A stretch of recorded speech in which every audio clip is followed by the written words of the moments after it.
All right, Kelsey, thank you. New at 11 tonight, students protested and administrators listened. Tonight was a first of its kind event in Baltimore County where students, teachers, and parents all came together to have an open conversation about race and racism within the school system. WJZ Live tonight, Rachel Menitoff breaks down what was discussed there. Hey, Rachel.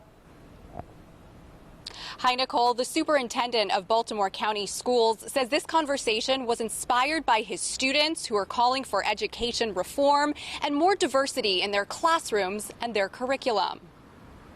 Take it to the streets of justice and peace. Hundreds of young protesters marched through Catonsville last month, demanding more representation in schools, both here in Baltimore County and across the country. Get organized, and the world will be compelled to respect you. On Wednesday, the school district came together with its students virtually for an honest conversation about racism and its impact on education. To honor the brilliance of every student, we need to acknowledge the effect of race on our schools and make decisions that, as I've said many times, raise the academic bar, close the gaps, and prepare our young people for a vibrant future. Superintendent Darrell Williams says his district is extremely diverse. Almost 2/3 are students of color, and more than 100 countries are represented. This panel talked about the importance of recruiting and retaining Black and brown educators and administrators, learning about African American history, and creating a space to name and dismantle structural racism.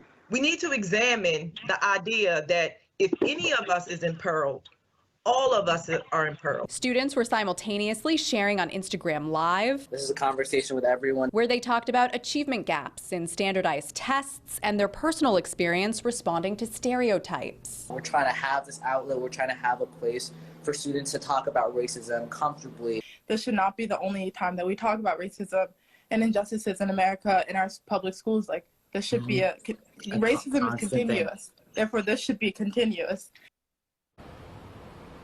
Superintendent Williams spoke directly to students at tonight's discussion, encouraging them to consider a career in education. He says we need a strong pipeline of diverse young people to become future teachers and administrators.